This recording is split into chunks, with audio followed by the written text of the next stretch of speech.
Jordan Travis's rise over the last few weeks of football has been nothing short of meteoric. People are taking notice, not just fans, not just rivals, not just opponents, but former NFL quarterbacks and current analysts of the ACC. We're going to chat with Mike Glennon, former NC State quarterback, former NFL quarterback, about Jordan Travis, his ceiling, what we should expect for him, and what's going right for the Noles signal caller.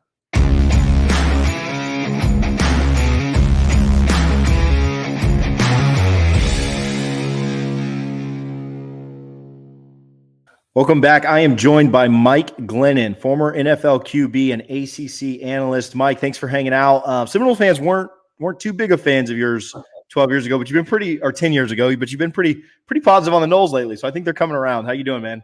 I'm doing good. Yeah, man. I was thinking about it. I think coming up on the 10-year anniversary. So we don't want to talk about that. So 10 years, it's time to move on. You know, I'm a good guy. Yeah. We still have nightmares. So, well, we want to talk about Jordan Travis a little bit. Again, appreciate your time and you hanging out.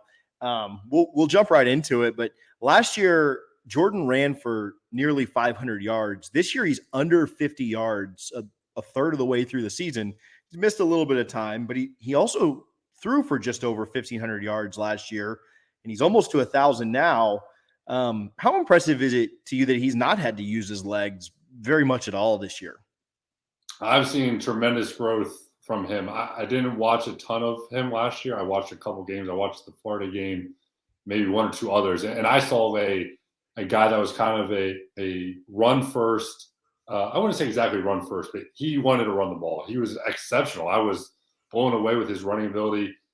The second best runner in the conference besides Wade Cunningham. Yeah. This year, he's a passer first. He is not looking to run. He's looking to make the throw, and he's backing it up because he's getting the ball out on time, playing with great anticipation.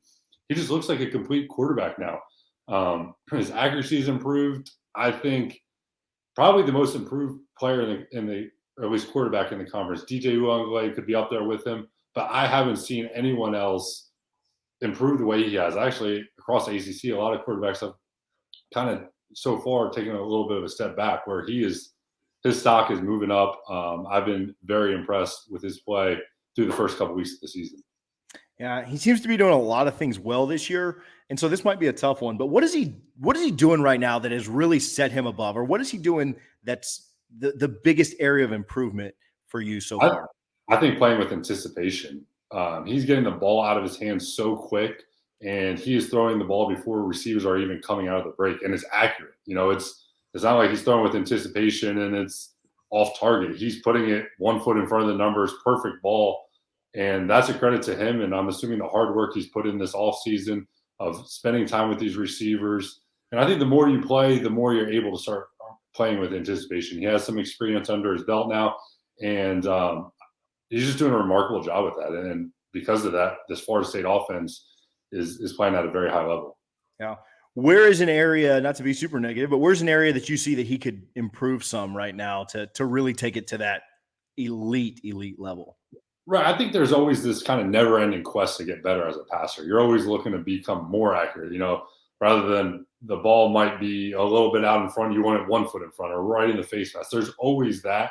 And I think he's not – I don't want to say this in a bad way. He's not quite as natural of a passer as some guys in the conference. He's a good passer, and he's improving.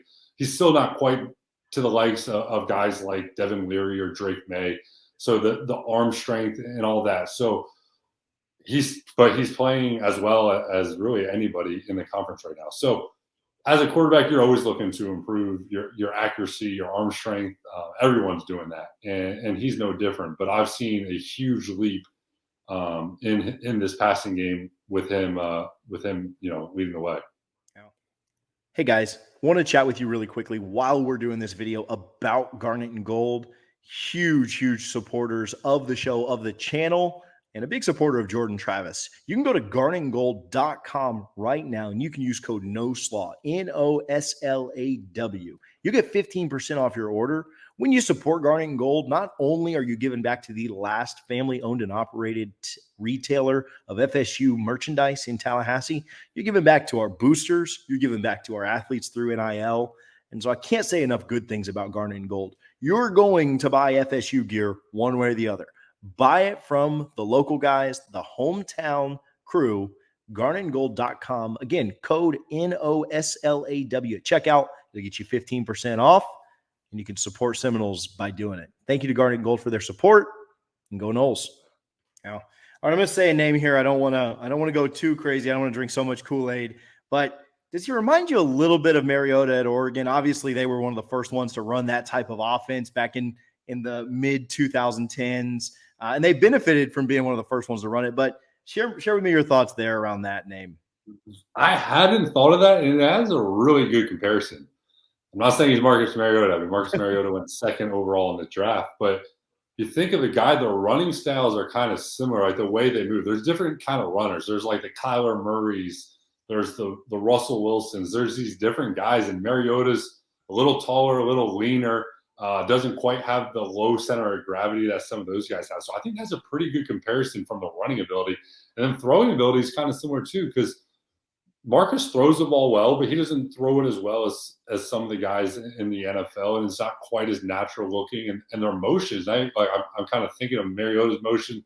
I'm thinking of Jordan Travis's motion, and there's definitely some similarities. So I like that comparison. Yeah. All right. So you mentioned it. Jordan could come back next year. There's some debate about what'll happen. Will this be his final year? Will he try and go to the league? Where can he play himself into? What's the ceiling? What's the potential? How high of a draft pick could he be? I don't expect him to go number 2 overall like Marcus did, but where do you kind of see it shaking out? Yeah, I don't know if his ceiling is quite Marcus Mariota, but he could play his way into being a draft pick for sure. I know this class is loaded, so it might be wise for him to come back for another year, because if he keeps on this trajectory and it's not as strong of a class next year, maybe that'll help him out. But I think he has the skill set to carry over. He definitely has the athleticism, and the passing side of it is getting there. So the more reps he get, if he can stay healthy, getting hurt against Louisville, I was concerned that he was going to be out a couple of weeks with that. I don't even know what it was. Was it an ankle sprain? That's what it looked like to me. Yeah. Is that what it was? Ankle, knee, they're pretty secretive around those injuries. I guess in college they don't reveal as much as they do in the NFL. Yeah. But I was concerned he was going to miss time. And a guy like him, he needs these reps. He's playing so well. He's throwing so well. The more reps he gets, the more he's going to get, the better he's going to get. And he's going to continue seeing the field well, picking up blitz protections, getting the ball out early with anticipation. All that is going to become more and more natural the more reps he gets. So to answer your question, I don't know exactly how high his ceiling is, but I think he could play his way into being a draft pick. Yeah. Last one, and I'll let you get out of here. But tough 3-game stretch, and he's looked good against some pretty good competition with LSU and Louisville. But we'll see what happens with the Wake game this weekend, with the Hurricane kind of bearing down on us. But Wake, your alma mater, NC State, and then Clemson. He doesn't currently have Heisman odds, but could he play his way into maybe being talked about in that conversation the next 3 weeks? That is a gauntlet right there. And I will say, Boston College, they have a decent defense. They threw a lot of different pressures and looks at them, and that offensive line and running backs and Jordan, they handle those blitz protections great. But if they win those next 3, I mean, the Florida State hype will be high. Let's not get ahead of ourselves. There's 3 games. It's going to be tough to win all 3. But if they can pull off all 3 and he plays the way he has the past couple of weeks, I don't see why not. I mean, they would be, what would they be, 7-0? 7-0, probably in the top 10. Yeah. 2 top 10 teams plus another top 25 team. Yeah, his name would be up there. Yeah, be a lot of fun. Mike, where can people follow you? Where can they find some of your work? I know you're doing different things all around, but where can the people kind of get more of your insight and the way that you're kind of seeing this team and other ACC teams? Yeah, Mike_Glennon, and I've loved the Seminole following. I mean, you can tell that it's a deep fan base, because the amount of views, the amount of comments I get when I do one of these Florida State ones is a little bigger than the rest of the conference. So I appreciate you guys, and I look forward to breaking down some more film of Florida State throughout the year. Awesome. Like I said, time heals all wounds. Like, it wouldn't have been that way 10 years ago. So Mike Glennon, former NFL QB. I'm in Tampa, where you were here as well. So enjoyed watching you, enjoy watching your career. Thank you again for hanging out, man. We really appreciate it. Yeah, thanks for having me. Thanks, buddy.